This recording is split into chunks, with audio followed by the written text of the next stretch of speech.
कृष्ण लाल की। मैया के सामने माखन के लिए कन्हैया नाच रहे हैं। मैया ने जब इस प्रकार से उनको नाचते हुए देखा, मैया को बड़ी प्रसन्नता हुई। मैया ने अपने हाथ से लाला को माखन पवाया। भगवान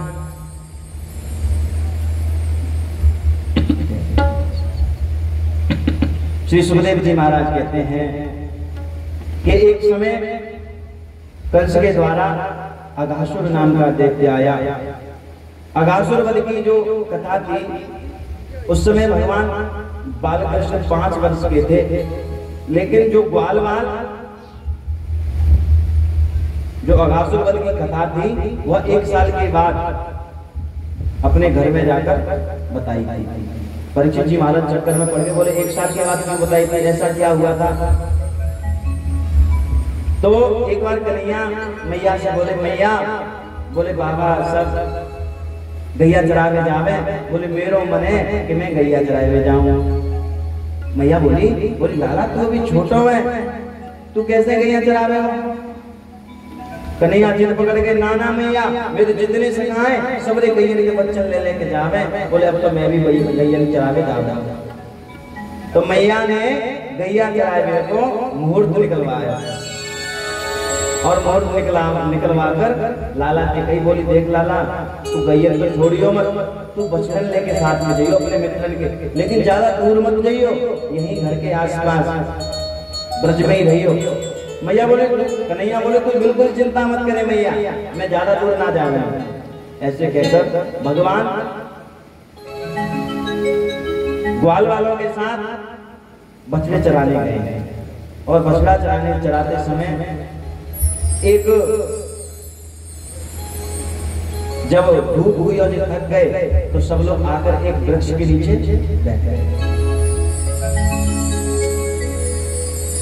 वृक्ष के नीचे बैठकर विचार करने लगे। बोले गैया चलते हैं, चलने दो। बोले सब लोग यहाँ थोड़ा आराम कर लो। तो एक बोले भैया यहाँ तो हम रोज ही बैठते हैं, बोले कहीं और स्थान पर चलते हैं जहाँ थोड़ा सा ठंडा शीतलता ज्यादा हो। अब यह ग्वाल वालों के साथ में कन्हैया आगे बढ़े। उधर कंस ने एक अघासुर नाम का दैत्य छोड़ा था, भेजा था। वह अजगर का रूप धारण करके आया और अपना मुख, जो मुख का एक पलड़ा था वह जमीन से लगाया और दूसरा इतना चौड़ा मुख बनाया उसने, तो ऐसे लग रहा था जैसे दूसरा जो मुख का भाग है वो बादल आकाश में लगा हुआ। ग्वाल वालों ने देखा, बोले भैया ये कितनी बड़ी गुफा है। बोले आज से पहले तो हमने कभी देखी ना है। तो कन्हैया बोले गुफा बनी रहने दो, हमको क्या करना है, हम तो कहीं पेड़ की शीतल छाया में बैठेंगे। कन्हैया समझ गए थे, बोले मामा जी ने एक और दैत्य भेजा है। लेकिन ग्वाल वालों ने कहा, बोले ना, बोले जब ये गुफा है तो उसके नीचे का को बैठेंगे। कन्हैया ने जिद कर वो ग्वाल वाल उस अजगर रूपी अघासुर के मुख की ओर बढ़े और मुख के पास जाकर के जब उसके लंबे लंबे दांत देखे, बोले वाह वाह वाह वाह, ये तो किसी ऋषि मुनियों की गुफा लग रही है। लगता है ऋषि मुनि इन खूंटियों से अपने सामान को टांग देते हैं, झूला झूलों को टांग करके फिर अंदर जाते हैं, अंदर बैठकर खूब भगवान का भजन करते हैं। तो अपने अपने जो सामान थे वो अघासुर के जो बड़े बड़े दांत थे उस पर टांग दिए और जैसे ही अंदर प्रवेश किए तो अंदर जब उसकी जीभ को लाल लाल एकदम गद्दे के जमान देखा, जैसे ही पैर रखा, बोले वाह भैया ये गुफा कितनी सुंदर किसी ने बनाई है। देखो तो इस पर तो पैर रखने में भी इतना आनंद आ रहा है, ऐसे लग रहा है कि जैसे बहुत मोटा किसी ने गद्दा बिछा दिया। ग्वाल वाल बड़े आनंदित हो रहे हैं। अब कन्हैया दूर खड़े हैं, अंदर नहीं प्रवेश किए। ग्वाल वाल बोले कन्हैया आजा, कोई दिक्कत ना है, हम हंसते हैं तेरे साथ, डरने की कोई बात नहीं। बोले आजा। अब भगवान ने सोचे, बोले हमारे भक्त हमारे ग्वालवाल जो हमें अपने प्राणों से भी प्रिय है, बोले वो अंदर चले गए, कहीं से दुष्ट ने मुख बंद कर लिया और उनको कुछ हो गया तो बोले बड़ी अनीति हो जाएगी। कन्हैया भी दाऊद के साथ मुख में प्रवेश कर गए। अब कन्हैया जब प्रवेश किए तो ग्वालवाल कन्हैया का हाथ पकड़कर अंदर ले जाने लगे। अगासुर को जब पता चला, बोले जिसको मारने के लिए आया हूँ वो भी अंदर आ गया है। जैसे ही अब कंठ तक पहुंचे, अगासुर ने अपना मुख बंद करना प्रारंभ किया और मुख बंद करके जैसे ही 2-4 बार शरीर को हिलाया तो जितने ग्वाल थे सब ग्वाल बेहोश हो गए। भगवान ने अपने शरीर का आकार बढ़ाया और इतना आकार बढ़ाया कि उसका अगासुर था, उसका शरीर बढ़कर छिन्न भिन्न हो गया। बोले कृष्ण कन्हैया लाल की जय हो। अब जो ग्वाल वाल मूर्छित थे उनको भगवान ने बाहर निकाला और सबके ऊपर जल का छींटा मारा और माया से सबका जो अंदर अजगर के मुख में जो अंदर दृश्य देखा था वह सब मोहित कर दिया। ग्वाल वालों ने देखा कि आगे कुछ नहीं है, वो जो अजगर था और भस्मीभूत होकर भगवान के चरणों में ही समा गया। अब ग्वाल वालों को लेकर भगवान एक वृक्ष के नीचे पहुंचे। वृक्ष के पास बैठकर सब लोग एक दूसरे को देखकर बोले भैया आज कौन क्या क्या लेके आया है, बड़ी भूख लग रही है। बोले अब तो भोजन किया जाए।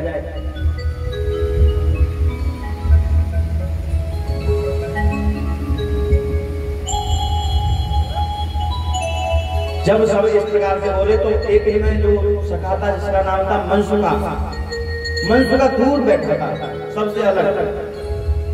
कन्हैया बोले मनसुखा, बोले लाला तू क्यों दूर बैठो भैया, क्या है वो? मनसुखा आंखों से नेत्रहीन है और घर से भी उतना संपन्न नहीं है, बड़ा निर्बल है, लेकिन भगवान का प्रिय सखा है मनसुखा। जैसे श्री राम है ना वैसे ही मनसुखा है। बहुत प्यार करते हैं मनसुखा से, बहुत प्रेम करते हैं, क्योंकि नेत्र ना होने के कारण उस पर और ज्यादा करना है। ऐसे मानो कि वो भगवान के नेत्रों से ही देखता है। मनसुखा बोला नाना लाला कुछ बात ना है, आप लोग भोजन करो। बोले मैं मेरा लेके आया हूँ, मैं पा लेंगे, मैं अकेले ही बैठा हूँ, शांति से बैठा हूँ, मुझे इसमें हास्य प्रयास करने का मन नहीं कर रहा है। लेकिन मनसुखा मन में सोच रहा है, बोले 3 दिन बासी कड़ी है मेरे टिफिन में, 3 दिन बासी कड़ी। बोले भैया लेके चलो भाई, वही तो मैया ने टिफिन में दे दी है। बोले जब जब खाना खावे वो ताकि घर में 9 लाख गैया हैं। बोले खावे वो का के जरो बताओ के आपके पास खाए भी नहीं कुछ ना है। ऐसा विचार कर लो मनसुखा, या वजह से ग्वाल वालों से दूर हटके बैठ गया। सभी ग्वाल वालों ने उसको पकड़ा और कहा, बोले लाला कन्हैया मनसुखा इधर बुला लाओ, ऐसे नहीं आएगा, बोले तुम जाओगे ना तब वो आएगा। कन्हैया हाथ पकड़कर मनसुखा को लाकर सबके बीच में बिठा दिया। बोले बड़ो ज्यादा ना बोल लो जिसे तू सब तेरे बैठ के खावेगा। बोले शांति से बैठ गए यहाँ। सभी ग्वाल वालों ने अपने अपने टिफिन खोले और जो जो सामान लाए थे बोले सब में से थोड़ा थोड़ा लिया भगवान ने और थोड़ा थोड़ा सरकार खा रहे। अब मनसुखा अपने हाथ से कड़ी खा रहा है। भगवान ने देखा, बोले मनसुखा अकेले अकेले खा रहे हो, बोले ऐसा भी होता है क्या? भगवान ने उसका हाथ पकड़ा और उसके हाथ से अपने मुख में वो कड़ी ली। अब यहाँ देवता सब ऊपर से देख रहे थे। देवता बोले भाई क्या लीला हो रही है। भगवान एक हाथ से भोजन कर रहे हैं, एक हाथ उंगलियों में सभी प्रकार का अचार लगा हुआ है सबसे लेकर, और आज अपने करों के द्वारा ही इस तालिका वगैरह का प्रयोग नहीं कर रहे, कर से ही खा रहे हैं।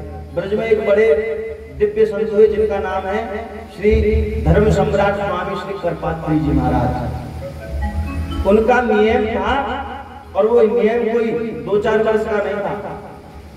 बाल्य अवस्था को पार करने के बाद में उनके अंदर ऐसी भगवत भक्ति प्राप्त हुई कि वो कर अपने मतलब कर पात्री उनका नाम ही पड़ा था कि कर में ही भोजन करते थे, जो भी मिलता था हाथों में ही लेकर भोजन करते थे। जब इस प्रकार से देवताओं ने देखा तो देवताओं को प्रसन्न हुए, क्योंकि उनको पता है कि भगवान नारायण का अवतार है ऐसा मानकर वो लोग तो चले गए देख करके, लेकिन ब्रह्मा जी चक्कर में पड़े गए। बोले ये कैसा भगवान है?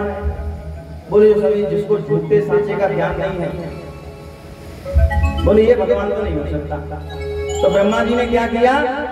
बोले यावत् वत्स काल्पक बपुर यावत् करांग्र्याधिकम यावत् यष्टि विशाल वेणुदलसे यावत् विभूषांबरम। ब्रह्मा जी आए, जब ग्वाल वाल अपने भोजन भंडार में लगे हुए थे तो इन्होंने क्या किया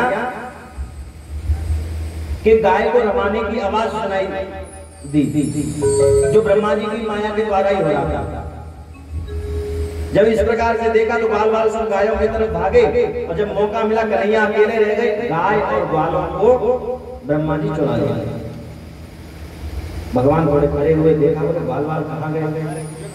जब मन में चिंतन किया और सोचा कि भगवान कहाँ है, ग्वाल बाल कहाँ है, गैया कहाँ है, कोई नहीं दिखा। समझ गए कि यह सब ब्रह्मा जी का कर्तव्य है। जब इस प्रकार से मन में विचार किया तो भगवान ने क्या किया, यावत बस्सप यानी खुद ही बस बने, पवस्व काल्पक बपुर उनके वस्त्र भी खुद बने, उनके लाठी डंडा भी खुद बने, उनकी चरण पादुका भी खुद बने। जितने ग्वाल थे उतने ग्वाल, जितने डंडे थे उतने डंडे, जितनी गैया ने बछड़ा के बोले सब भगवान ने अपना स्वरूप धारण कर लिया। और जिस प्रकार से यथावत रूप से ब्रजवासी भगवान के साथ बछड़ा चराने आए थे बोले वैसे के वैसे ही ले जाकर नंदगांव में चले गए।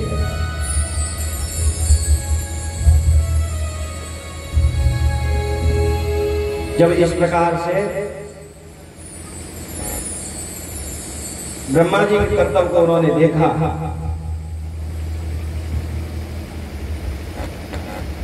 तो 1 साल व्यतीत हो गई। तो कुछ समय पूर्व पहले बलराम जी को पता पड़ा। बलराम जी ने उनसे कहा कि नैते सुरेशा ऋषयो न चेते हमें भाषी सलिलाश्रये भी। बोले आजकल ग्वाल वालों का जो भाव है ना वो बिल्कुल तुमसे मिलता है। बोले ऐसा क्यों। तो कन्हैया बोले, कन्हैया ने जो ब्रह्मा जी ने उनके साथ किया था, जो उन्होंने बछड़ों का बालों का अपहरण किया था वो सब कुछ बता दिया।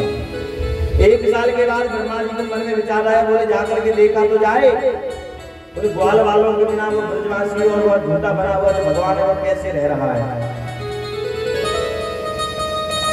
जब इस प्रकार से ब्रह्मा जी नीचे ब्रज में आए और ब्रज में देखा कि जितने बछड़े जितने ग्वाल ब्रह्मा जी ने चुराए थे वो यथावत सबके घर में वैसे के वैसे ही बंधे हुए हैं। अब ब्रह्मा जी चक्कर में पड़ गए। झट नीचे देखते हैं और तुरंत ऊपर जब देखते हैं तो ब्रह्मलोक में भी वही है, नीचे भी वही है।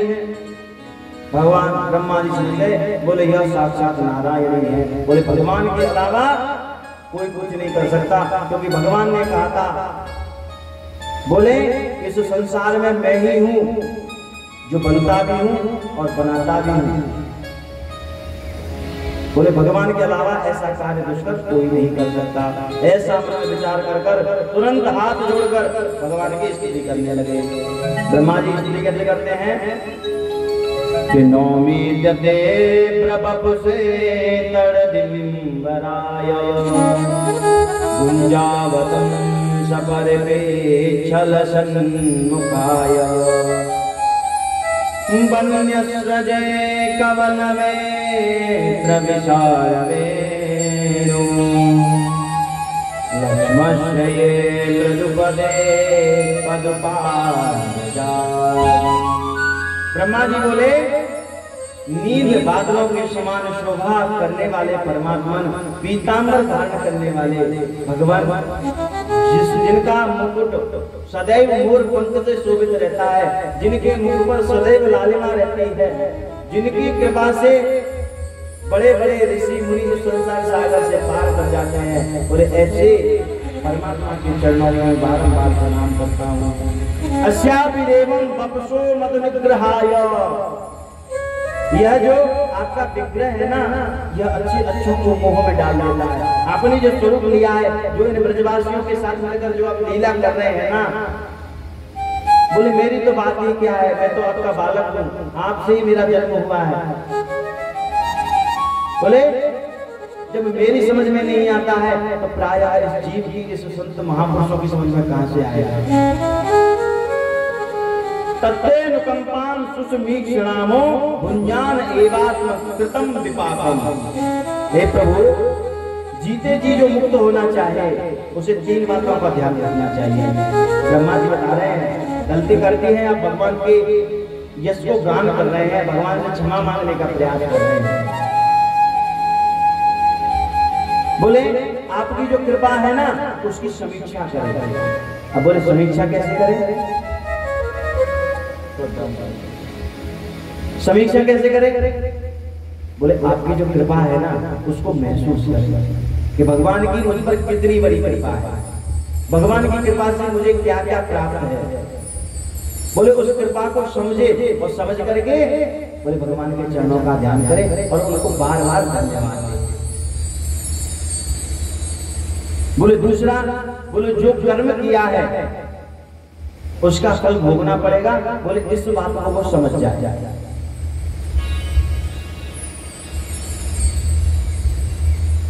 इंसान कर्म तो कर देता है, अच्छे कर्मों को ध्यान रखता है। बोले अच्छे कर्म किए हैं, आज मैं पूजा पाठ किया या आज एकादशी व्रत रहा हूँ, एकादशी व्रत करने से भगवान नारायण मुझ में बड़े प्रसन्न होंगे। लेकिन दशमी को मैंने क्या किया वो याद नहीं है, मैंने कुछ गलत कर्म किया वो याद नहीं है, लेकिन अच्छे कर्मों का याद रखता है और उसके फल को भी याद रखता है। लेकिन वही जब बुरे कर्म करता है उसके फल को स्मरण नहीं रखता है। बोले पुराणी अपने कर्म जो करे विवेक से विचार करे तो यह क्या गलत है क्या सही है और उस पर विचार करके क्या करे। बोले उसका जो फल मिलेगा उसके लिए तैयार है।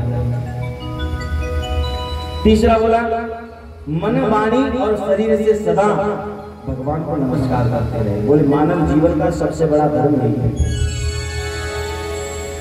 अपने मन से अपनी वाणी से सदैव भगवत चिंतन और इस शरीर से जो नश्वर है, शाश्वत नहीं है ये शरीर, नश्वर है।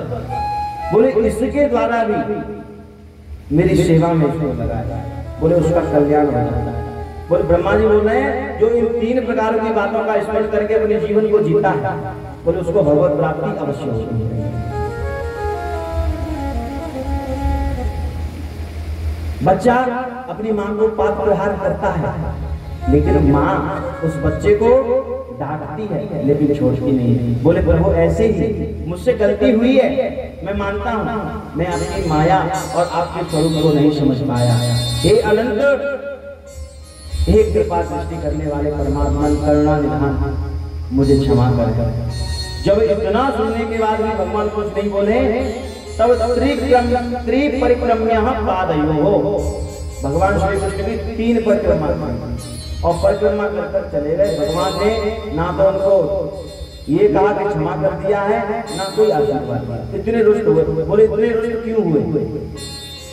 तो भगवान कहते हैं बोले बात केवल अगर मुझ तक हो तो ठीक है, मैं सहन कर लेता हूँ, मेरा तुम अपराध करोगे मैं क्षमा कर दूंगा।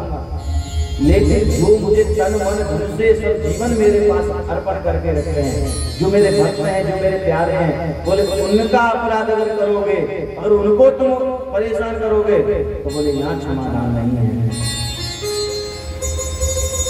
इंद्र कुपित हुआ था किससे? गोवर्धन नाम से। तो इंद्र को भगवान ने क्षमा किया था, लेकिन यहाँ ब्रह्मा जी ग्वाल बालों को चुरा कर ले गए। इसलिए भगवान इतने कुपित हुए कि इन्होंने मेरे भक्तों की इतनी बड़ी अवनति की, इसलिए ना उनको तथास्तु कहा, ना कोई आशीर्वाद किया, ना क्षमा ही किया। ऐसे ही ब्रह्मा जी। सुखदेव जी महाराज कहते हैं प्रायः जो प्रधान देवी देवता है उनके विषय में यह जीव सोचता रहता है ब्रह्मा जी ने 3 परिक्रमा क्यों की, किसकी कितनी परिक्रमा करना चाहिए, तो उसके विषय में भी थोड़ा सा वर्णन करते हैं। भगवान शिव की आधी परिक्रमा करनी चाहिए, श्री सुखदेव जी महाराज बोल रहे हैं। देवी की 1 परिक्रमा करनी चाहिए, सूर्य भगवान की 7 परिक्रमा करनी चाहिए, गणेश जी महाराज की 3 परिक्रमा करनी चाहिए। और जब भगवान ने गाय चराना प्रारंभ किया था उस दिन कार्तिक की अष्टमी थी, उस समय भगवान का नाम क्या पड़ा? गोपाल, क्योंकि गो का पालन करने वाले को कहते हैं गोपाल। बोले गोपाल भगवान की जय हो। इस प्रकार से भगवान ने ब्रह्मा जी का मोह भंग किया। सभी ग्वाल वाल घर आए, घर आकर 1 वर्ष के बाद यह व्यथा सबने बताया। एक बार धेनुकासुर नाम का राक्षस गधा का रूप बना के आया भगवान को मारने के लिए।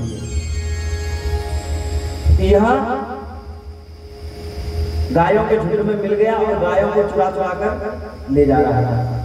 कन्हैया ने दाऊ जी को इशारा किया, बोले यह दुष्ट गर्दभ देखने में तो गायों के समान लग रहा है, लेकिन ये गाय नहीं है, ये गर्दभ है, ये गायों को चुरा रहा है। तो दाऊ जी महाराज ने उसके दोनों पैर पकड़े और जोर से घुमाकर पृथ्वी पर पटक दिया। उसका गोविंदाय नमः। बोले दाऊ जी महाराज की जय। अब जब दोनों दाऊ और कृष्ण घर आए तो कृष्ण पर घर आकर के जब भगवान श्री कृष्ण ने देखा कि नंद बाबा के साथ में उपनंद इत्यादि सभी बैठे हुए हैं और वहां मंत्रणा चल रही है।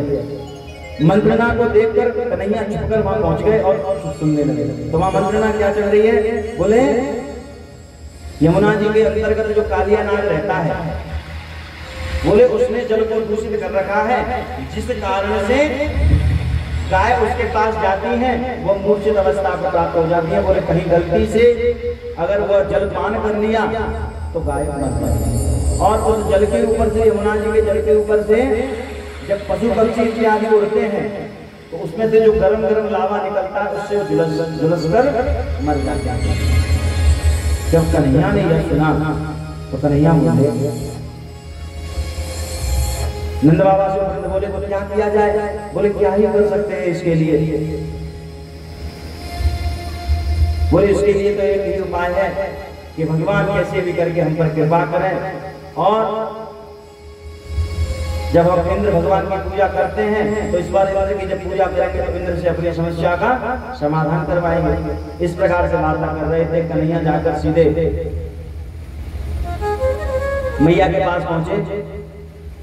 अब मैया के पास पहुंचकर मन में विचार किया, बोले अब कालिया नाग का उद्धार करना है तो यमुना जी के किनारे जाना पड़ेगा और यमुना जी के किनारे जाकर यमुना जी में कूदना भी पड़ेगा। लेकिन अगर ये दाऊ जी गए, ये भी शेषनाग का अवतार है, और बोले नाग की प्रजाति कहीं दोनों का मनभाव हो गया। बोले इन्होंने कहा कि नहीं इसको क्षमा कर दो तो बड़ी दिक्कत हो जाएगी। तो बोले दाऊ जी को कैसे यह छोड़ा जाए? तो कन्हैया हास प्रयास करते हैं। हास प्रयास में क्या बोलते हैं? कन्हैया ने कहा मैया आज दाऊ भैया ने बहुत बड़ा पराक्रम दिखाया। दाऊ जी महाराज मन ही मन में मुस्कुराए, बोले आज तो मेरी तारीफ हो रही है। वो भी कन्हैया के मुख से, जो केवल अपनी तारीफ सुनते करते किसी की नहीं है। मैया बोली अच्छा, बोले ऐसा क्या किया? बोले इन्होंने एक गधा के पैर पकड़ करके उसको मार दिया। अब जो ही दाऊ जी ने सुना, दाऊ जी को लगा था कि एक राक्षस बोलेगा, बोले राक्षस को मार दिया जो गधे का रूप धारण करके आया था। कन्हैया ने राक्षस को नहीं किया, सीधा कहा मैया आज दाऊ जी ने एक गधा को मार दिया पैर पर। अब दाऊ जी गुस्सा हो गए और फटकार मारते हुए सीधे भाग चले गए। मैया ने कन्हैया को डांटा, तुझसे बड़े हैं ऐसे बोलते हैं? बोले नाना मैया मैं झूठ ना बोल रहा हूं, सच में दाऊ भैया ने आज एक गधा को मारा। इस प्रकार से कहते हुए हंसते हुए भाग गए। अगले दिन सभी मित्रों ने विचार किया और गेंद का खेल खेलने का कन्हैया ने प्रस्ताव रखा। बोले खेला कहाँ जाए? बोले यमुना जी के किनारे खेला जाए। यमुना जी के किनारे सभी ग्वाल वालों के साथ भगवान गेंद खेलने पहुंचे हैं। एक भक्त गाते हैं, कहते हैं कि काली दह पे खेलन आयोरी बारो सो कन्हैया। काली दह पे खेलन आयोरी बारो सो कन्हैया। हरि बारो सो कन्हैया तेरो प्यारो सो कन्हैया। बारो सो कन्हैया बारो सो कन्हैया मेरो बारो सो कन्हैया तेरो प्यारो सो कन्हैया मेरो बारो सो कन्हैया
कृष्ण कन्हैया लाल की।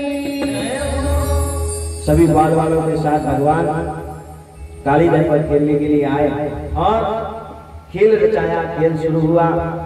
भगवान बार बार प्रयास करते हैं कि बॉल मेरे पास आए, बॉल मेरे पास आए, लेकिन बाल वाले जितने थे वह भगवान के पास बॉल को नहीं जाने दे रहे थे। एकदम जब बॉल आई तो झपट करके उसको लेकर के सीधा काली दह में फेंक दिया। अब जब काली दह में फेंका तो वो बॉल लाया था श्रीदामा। अब श्रीदामा जी पे अड़ गया, बोला मुझे मेरी बॉल ला के दो। बोले मोए कुछ ना पतो, मोए मेरी वही बॉल चाहिए। पता मैंने कैसे कैसे बनाई, मेरी मैया ने कह के डांट खाई के कैसे कैसे कपड़ा लिए, तब जाके वो बॉल बनी और मैंने उठा के सीधी ये बना दी, फेंक दी। कन्हैया बोले भैया तू घर चल, तू ऐसे मुंह पे 10 बॉल ले लियो। श्रीदामा बोलो ना ना मुझे वही बॉल चाहिए। जब श्रीदामा को जिद पकड़ते हुए देखा तो भगवान कदम के पेड़ पर चढ़ गए और कदम के पेड़ पर चढ़कर सीधा यमुना जी ने चला दिया। अब जितने बाल थे तो श्रीदामा को कोसने लगे, बोले तूने अच्छा नहीं किया, ये तेरे कारण भगवान हमारा कान्हा काली दह में कूद गया। सभी भागे भागे ग्वालों के पास गए, ग्वालों को समाचार सुनाया। ग्वाल वाल रोते हुए आते सीधे यमुना जी के किनारे पहुंचे। यमुना जी के किनारे पहुंचकर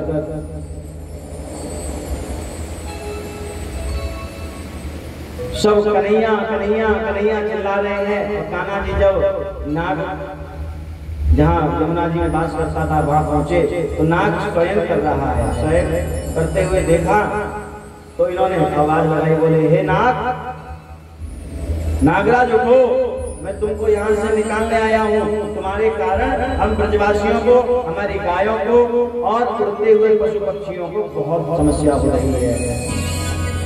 ये नाग तो नहीं जगा, लेकिन इनकी पत्नी आई। अब नाग पत्नियों ने जब भगवान श्री कृष्ण को देखा, एक छोटे से बालक को जिसका मुख कमंडल ऐसा है कि जिसको देखे तो एक बार देखते ही रह जाए, उन्होंने कहा, बोले बालक तुमको मरने से भय नहीं है क्या? क्यों अपनी माता को पुत्र दुख देना चाहते हो? बोले अभी यहाँ से चले जाओ, अगर मेरे स्वामी जग गए ना तो बहुत समस्या हो जाएगी। हम नहीं चाहते कि तुम्हारे जैसे कोमल बालक का भोजन बने।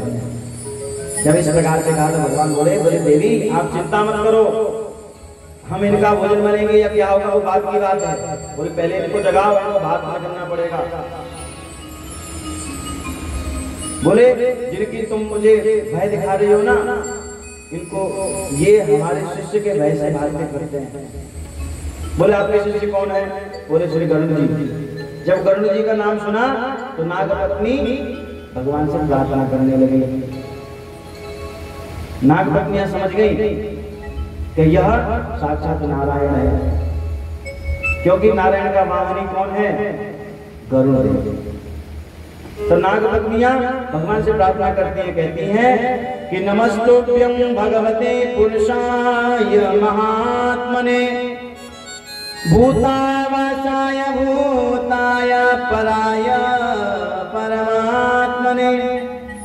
नागकन्या बोली, हे प्रभु आप सत्य विधि ऐश्वर्य से युक्त हैं, आकाश आदि 5 महाभूतों के अधिनायक हैं, सर्वशक्तिमान हैं, सर्वशक्तिमान हैं एवं प्रकृति से परे परमात्मा है। बोले आपके चरणों में हमारा बारंबार प्रणाम है।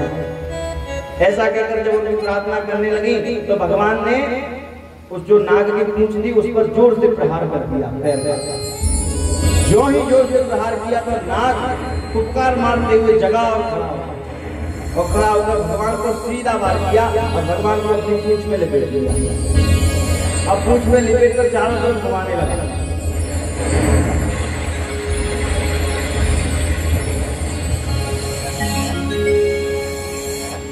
घुमाने के बाद में जब भगवान ने देखा कि ये कस रहा है तो भगवान ने थोड़ा अपने शरीर को बढ़ाया और उसके बंधन से मुक्त हो गए और बंधन से मुक्त होकर सीधे उसके फन पर और फन पर चढ़ने के बाद में भगवान ने तांडव करना प्रारंभ किया। जो ही उसके 100 फनों पर भगवान नच रहे हैं, अब उसका जो फन है वो धीरे धीरे विदीर्ण हो रहा है, उसकी जो शक्ति छीन हो रही है। भगवान कैसे तांडव कर रहे हैं कि तांडव गति मुंडन पर निरत बल मारी, तांडव गति मुंडन पर निरत बल मारी, तांडव गति मुंडन पर निरत बल मारी, तांडव गति मुंडन पर निरत बल मारी। पम पम पम पग कट कट पम पम पम पनन पर पम पम पम पग कट कट पम पम पम पनन पर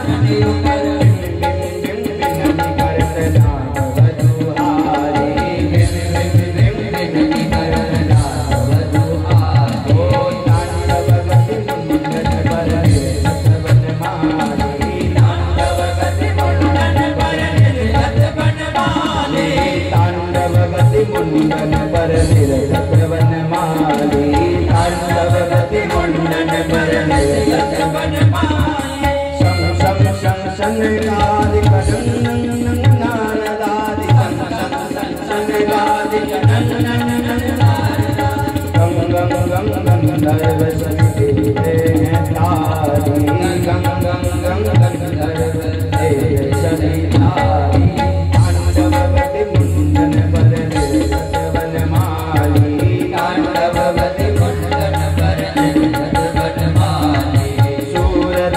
प्रभु की वाणी किम किम किन्हु न जानी, सूरदास प्रभु की वाणी किम किम किन्हु न जानी, सूरदास प्रभु की वाणी किम किम किन्हु न जानी, सूरदास प्रभु की वाणी किम किम किन्हु न जानी। जम जम जम चरण धर तब भयो काली, जम जम जम चरण धर तब भयो काली। ओ तांडव गति मुंडन पर निरत वन मारी, तांडव गति मुंडन पर निरत वन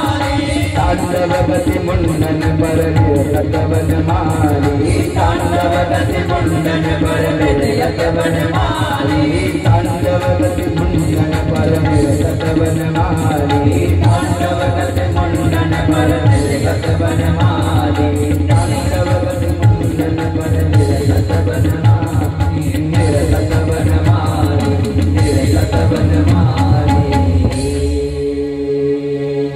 बोलिए बाल कृष्ण लाल की जय हो, कालिया मर्दन भगवान की जय हो। जब भगवान उसके 100 फनों पर नाच रहे हैं तो यह भगवान की घबराकर स्तुति करने लगा। स्तुति करते हुए क्या बोला कि नाक पृष्ठं न च सार्वभौमं नरसाधिपत्यं न पारमेष्ठ्यं न योगि सिद्धिरपुनर्भवं वा वाञ्छन्ति यद्पादरजा प्रपन्ना। बोले हे प्रभु, हमें स्वर्ग पृथ्वी रसातल आदि राज्य नहीं चाहिए। आपने जो मेरे फनों पर अपने चरणों से प्रहार किया है उससे मैं आपकी प्रभुता को समझ चुका हूँ। हे प्रभु, जिस प्रकार से आपने अपने चरणों के द्वारा मेरे फलों पर जो प्रहार किया है उससे मेरे मन की ग्रंथियां टूट गई हैं, मेरे मन में जो भय था, जो डर था वह मिट गया है। लेकिन मैं आपसे प्रार्थना करता हूं कि इस यमुना जी में रहना मेरा कोई दोष है, मुझसे कृपा करके यह बताइए। हम सर्पों को किसने बनाया? आपने बनाया। सर्पों में विष किसने दिया? आपने दिया। सर्पों को उग्र स्वभाव का किसने बनाया? बोले आपने बनाया। मैं आपसे कुछ नहीं मांगता, ना सिद्धि मांगता हूं, ना योग मांगता हूं, ना साधना मांगता हूं। आपने जो मेरे ऊपर चरणों से प्रहार किया है मैं समझ गया हूं, इसलिए मैं केवल आपकी शरण में आना चाहता हूं और अपने प्रश्नों का उत्तर जानना चाहता हूं। बताइए प्रभु, इसमें मेरी क्या गलती है? भगवान बोले तुमको रबड़ गिफ्ट दिया ना रहने के लिए, फिर तुम यमुना जी में क्यों आए? बोले मैंने तुमको बनाया, तुम्हारे अंदर विष दिया, उग्र स्वभाव का बनाया, लेकिन रहने का स्थान दिया ना।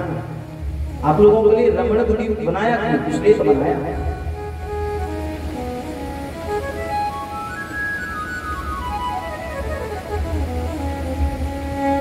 जब इस प्रकार से भगवान ने कहा तो यह कालिया नाग बोला, बोले प्रभु आपके जो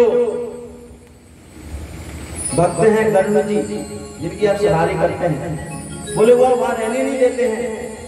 बोले अब कोई दिक्कत नहीं है, गरुड़ जी जब देखेंगे मेरे चरणों का प्रहार तुम्हारे शीश पर है तो वो तुमसे कुछ नहीं कहेंगे। एक भक्त ने प्रश्न किया, बोले यह कालिया नाग रमणक द्वीप से इस काली यमुना जी में कैसे आया? तो एक बार इस कालिया नाग में और गरुड़ जी महाराज में होड़ मची थी कि किसके शरीर में ज्यादा बल है, जो कौन ऐसा है जो इस भूमंडल के जल्दी चक्कर काट के आ गया। तो सांप इस सर्प की उपेक्षा, कालिया नाग की उपेक्षा गरुड़ जी महाराज जल्दी लौट के आ गए। तो यह शर्त हार गया था। शर्त रखी गई थी कि जो शर्त हारेगा चाहे वो पक्षी हो या सर्प। बोले अगर मैं हारा तो हर अमावस्या के दिन एक पक्षी एक पेड़ के नीचे रख दिया जाएगा जो सर्पों का भोजन होगा। बोले अगर तुम हारे तो तुम्हारा एक सर्प नित्य वहां एक अमावस्या के दिन रखा जाएगा। जब इस प्रकार की शर्त रखी गई तो गरुड़ जी महाराज जीत गए थे। या हर अमावस्या के दिन एक सर्प पहुंचा देते, गरुड़ जी महाराज लेके जाते। एक समय आया कि जब कालिया नाग का नंबर आया तो यह अपने प्राण बचाने के लिए उस शर्त को पूरी ना करके वहां से भागा और यमुना जी में प्रवेश कर गया। गरुड़ जी महाराज को श्राप लगा था, एक ऋषि ने इनको श्राप दिया था क्योंकि यह यमुना जी में आते और यमुना जी के अंदर जो मत्स्य थे छोटे छोटे, उन मत्स्यों को खा जाते थे। ऋषियों ने समझाया, बोले आप इन मत्स्यों को मत खाया करो, लेकिन यह नहीं माने, यह बार बार उनकी आज्ञा को अवहेलना की। तो ऋषियों ने श्राप दे दिया, बोले इस परिक्रमा में अगर तुमने प्रवेश किया तो तुम्हारी उसी क्षण मृत्यु होगी। इसी कारण से यह कालिया नाग आकर के यमुना जी में छिप गया, क्योंकि यहाँ गरुड़ आ नहीं सकते थे, इसलिए बचा रहा। इसने भगवान से कहा, बोले प्रभु गरुड़ महाराज मेरी मृत्यु के प्यासे बैठे हैं, बोले जैसे मुझे देखेंगे वो खा जाएंगे। तो भगवान ने कहा मेरे चरणों का जैसे ही चिन्ह वो देखेंगे वो तुमसे कुछ नहीं कहेंगे। इस प्रकार से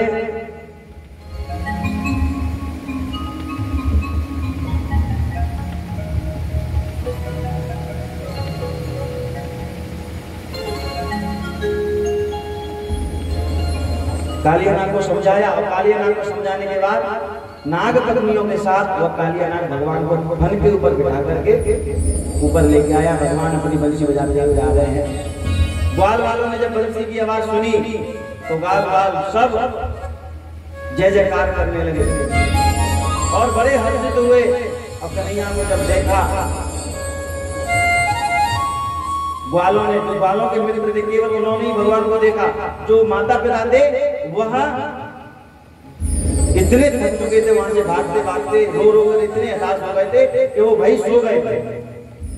जब ग्वाल वालों ने देखा कि कन्हैया बंसी बजाते आ गए हैं, कालिया नाथ को रमण कुटी भेज दिया। भगवान ग्वालों के पास पहुंचे तो जहां ग्वाल वाल लेटे हुए थे वहां रात्रि का समय हुआ, ठंडी ठंडी यमुना जी की हवा चल रही थी। सभी ग्वाल वाल नंदगांव ना जाकर सीधे यमुना जी के किनारे पर ही बैठ गए। रात में उस वन में आग लगी। आग लगने से जब ग्वालों को जलते देखा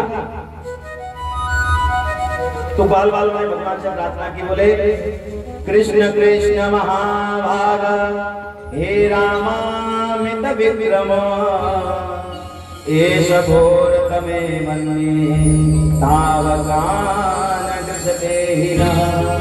बोले हे महाभाग कृष्ण, हे अमित पराक्रम युक्त बलराम, देखो देखो यह अत्यंत भयंकर अग्नि हमको जला रही है। तो भगवान ने कहा पहले सब अपनी आंख बंद कर लो। सबकी आंख बंद कराई और आंख बंद करा करके उस दावानल का पान किया। और दावानल का पान कर कर भगवान ने ग्वाल वालों की रक्षा की। रक्षा करने के बाद जब प्रातः हुआ, सभी ग्वाल वाल कन्हैया से मिले, हृदय से लगाया और मन में आपस में काना फूसी होने लगी। तो बोले कहीं कन्हैया भगवान तो नहीं है। इस प्रकार से जब बोल ही रहे थे तो नंद बाबा बोले भैया भगवान नहीं है, लेकिन गर्गाचार्य जी जब इसका नामकरण संस्कार करने आए थे ना, तो उन्होंने कहा था इनके कार्य बड़े बड़े विचित्र होंगे, यह नारायण के जैसे ही कार्य करेंगे। इस प्रकार की समझा बुझाकर सभी ग्वाल वाल नारायण ग्वाल वाल सभी पहुंचे नंदगांव और नंदगांव में जाकर प्रेम पूर्वक रहने लगे। एक समय भगवान टिक्की घोड़ा का खेल खेलते हैं, जिसमें भक्तों की आशीर्वाद से कृपा से वह भक्तों के लिए टिक्की घोड़ा बनते हैं और घोड़ी घोड़ी बनकर के लिए उनको खिलाते हैं, उनके साथ हास प्रयास करते हैं। एक समय सभी ग्वाल वाल गाय बछड़ा चराने जा रहे थे। बछड़ा चराते हुए जब गाय बछड़ों को प्यास लगी और प्यास लगते ही उन्होंने जाकर के एक यमुना जी के किनारे जैसे ही बछड़ों को पानी पिलाया तो वहां बकासुर आ गया, जो बगुले का रूप धारण किए हुए था। बोलिए वृंदावन बिहारी लाल की जय। वो बकासुर ने जब देखा कि भगवान श्री कृष्ण वहां आ गए हैं तो उनको चोंच से मारना चाहा। तो भगवान ने उसकी चोंच को पकड़ लिया और चोंच के बीच से फाड़ दिया और उस बकासुर का उद्धार कर दिया। अब भगवान की जो अवस्था है वो अवस्था 6 वर्ष की हुई। तो भगवान भैया से बोले भैया अब सब ग्वाल वाले गैया चराने जाते हैं। बोले मैं भी गैया चराने जाता हूं। भगवान गैया चराने जाते हैं, गाय चारण लीला करते हैं। अब गाय चराते चराते भगवान बंसी भी बजाने लगे हैं। शरद ऋतु में जब आकाश साफ हुआ, यह ऋतुकालीन समय आया तो भगवान ने एक बार बंसी बजाया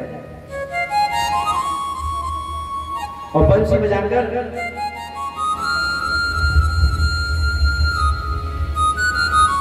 उस गाय माता को निहारने लगे। गाय माता जैसे बंसी सुन रही है, बछड़े सुन रहे हैं, उनके कान खड़े हो जाते हैं। और जो गोपिकाएं हैं जो भगवान से प्रेम करती हैं, जैसे ही बंसी की धुन सुनती है सारा काम हाथ छोड़कर भगवान की बंसी सुनने पहुंच जाते हैं।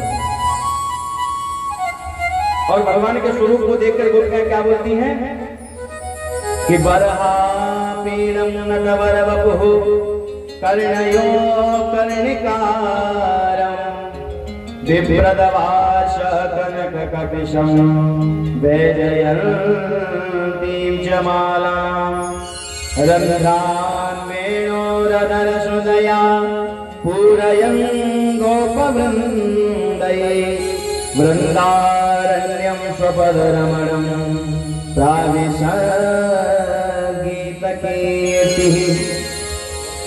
इस प्रकार से इस प्रकार से भगवान के स्वरूप का वर्णन कर रही है, कह रही है अरे सखी गोविंद का स्वरूप तो देखो कैसे, यह जो स्वरूप है मन में उद्वेग डालने वाला है। अलकों पर मोर का पंख लगाए हुए हैं, नटका सा वेश है, कानों पर कनेर के फूल लगे हुए हैं, स्वर्ण सा पीला पटका गले में डाले हुए हैं, बैजंती की माला लटक रही है, मुख वायु बंसी मुख से लगे हुए और छिद्रों में जो हवा जा रही है उनसे मधुर ध्वनि निकल रही है। ऐसी गोपिकाएं भगवान के स्वरूप का वर्णन करती हैं। गोपिकाएं कहती हैं कि कान दूसर नाम सुनो नहीं, एक ही रंग रंगो यह डोरो, अरे होके दूसर नाम कड़े रसना लागे हलाल बोरो। कि ठाकुर चेतन की वृत्ति यही, हम कैसे उते कि तजे नहीं बोलो, अरे बाबरी वे अखियां जर जाए जो सावर छाड़ निहारत दूजो, जो सावर छाड़े निहारत दूजो। बोले जिसे भगवान का इतना सुंदर स्वरूप है, जिसको देखने के बाद किसी और को देखने की चाहत भी नहीं होती, लेकिन यह संसारी उन भगवान को देखने के अलावा सबको देखता है। तो गोपियां कहती हैं, बोली वो आंखें जल जाएं जो भगवान के अलावा किसी और का दर्शन करना चाहते हैं। सभी गोपियां भगवान का दर्शन कर करके वापस चली गई। एक समय गोपियां माता कात्यायनी की पूजा करने के लिए अगहन का महीना आया, उसमें कात्यायनी की पूजा करती हैं। अब पूजा तो करती हैं, लेकिन यहाँ यमुना जी में जब स्नान करने जाती हैं तो वस्त्रों को बाहर ही रख देती हैं। भगवान ने इनको शिक्षा देने के लिए चीर हरण नहीं लाता, इनके वस्त्रों को चुरा लिया। वस्त्रों को चुराकर वृक्ष पर चढ़ गए। जब देवियों ने देखा कि वस्त्र नहीं है तो वृक्ष में बैठे हुए कन्हैया को देखा, बोले कन्हैया हमारे वस्त्र कहाँ हैं? हमको पता है तुमने ही चुराए हैं, हम आपके हाथ जोड़ते हैं, कृपा करके हमारे वस्त्रों को वापस कर दो। भगवान बोले मैं नहीं करूंगा। बोले नहीं करोगे तो जाकर के मैया से शिकायत कर देंगे। जब मैया की कहा तो भगवान बोले अब तो बिल्कुल नहीं करूंगा, जाओ कर दो मैया से शिकायत। अब गोपिकाएं भगवान से स्तुति करती हैं, बोले श्याम सुंदर ते दास्या करवामत बोधितम, देहि वाशांसि धर्मज्ञा नोचेत राज्ञे प्रभुतामहे। बोले हे श्याम सुंदर हम आपकी दासी हैं, कृपा करके आप हमारे वस्त्रों को दे दो। जब भगवान ने ऐसे करुण भाव होके देखे तो उनसे कहा देवी मैं एक ही शर्त पर आपके वस्त्र दूंगा कि आज के बाद आप मुझे वचन दो कि इस प्रकार से स्नान आप जल के अंदर नहीं करेंगे। बोले क्यों? बोले वरुण देवता रुष्ट होते हैं, उनका अपमान होता है। इस प्रकार की शिक्षा गोपियों को भगवान श्री कृष्ण ने दी।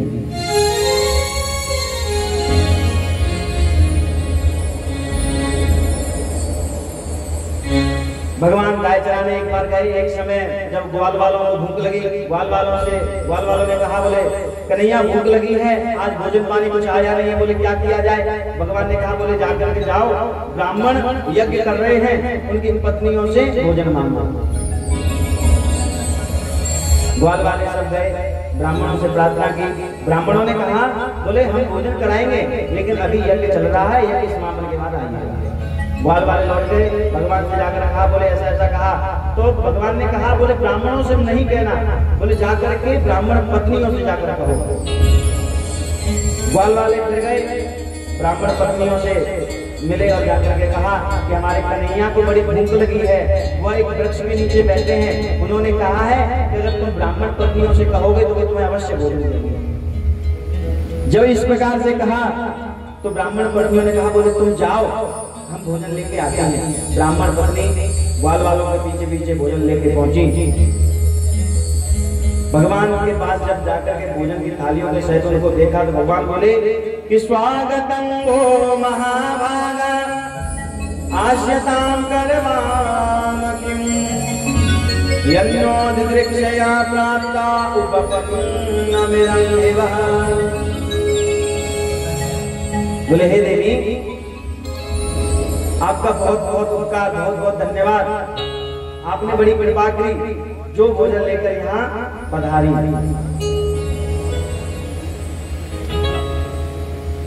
भगवान ने उनका धन्यवाद किया। गोपियां कहने लगी, बोले प्रभु अब हम हमारी मर्जी स्वीकार नहीं करेंगे, क्योंकि हम उनकी आज्ञा ना पालन करके आपके लिए सोचकर बिना उनसे पूछे यहाँ चले आए हैं। अब हम जब वापस जाएंगे तो वो हमको स्वीकारेंगे नहीं। भगवान बोले देवी चिंता मत करो, मेरी कृपा से वो आपकी सराहना करेंगे, आपके इस कार्य की सराहना करेंगे। जब ब्राह्मण पत्नियां वापस पहुंची, जब इन्होंने सत्य बताया तो ब्राह्मण बोले हम इतने अभागे हैं कि हम जो स्वयं नारायण का अवतार है उनकी सेवा नहीं कर पाए, लेकिन धन्य हो देवी आप कि आपने जाकर भलाई किया कि हमसे नहीं पूछा। अगर आप हमसे पूछती तो नियम के बस आकर हम आपसे मना भी कर देते थे, लेकिन अच्छा ही किया। इस प्रकार से ब्राह्मण पत्नियों पर भगवान ने कृपा की। नंद बाबा एक बार सोच रहे हैं, मन में विचार कर रहे हैं कि गोकुल में अब बहुत भारी असुरों का आक्रमण हो रहा है। जब देखो तब कोई न कोई असुर आ ही जाता है। लगता है कंस की नजर हमारे इस नंदगांव पर पड़ गई है।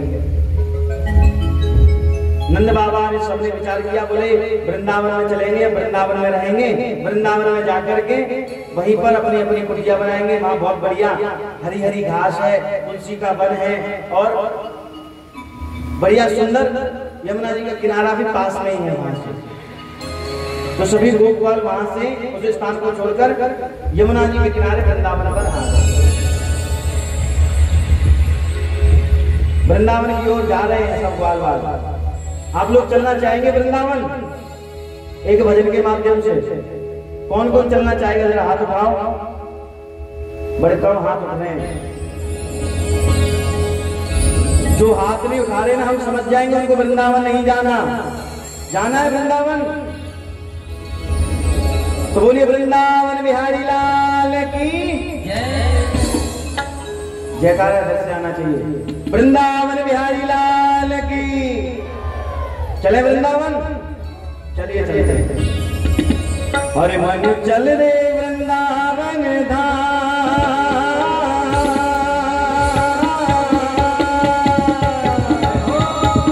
मन चल रे वृंदावन धाम, राधे राधे राधे राधे राधे राधे राधे राधे राधे राधे राधे नाम मिलेंगे कुंज बिहारी ओढ़ के कामलकारी, मिलेंगे कुंज बिहारी ओढ़ के कामलकारी।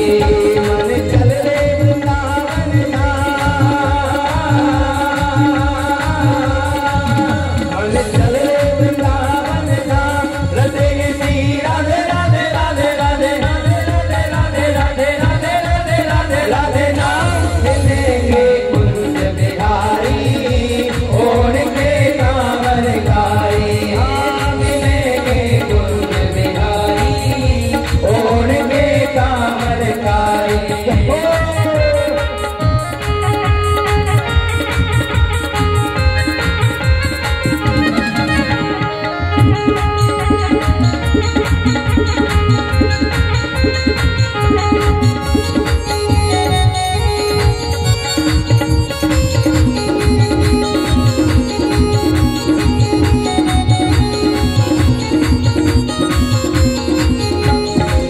वृंदावन में बाके बिहारी, वृंदावन में बाके बिहारी, ओढ़ के बैठो कामलकारी, ओढ़ के बैठो कामलकारी।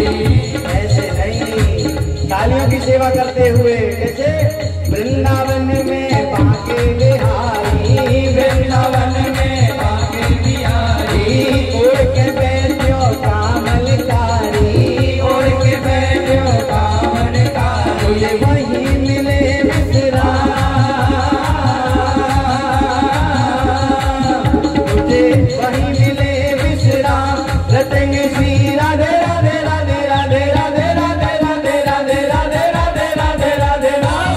मिलेंगे कुंज बिहारी ओढ़ के कामलकारी, हाँ मिलेंगे कुंज बिहारी ओढ़ के कामलकारी।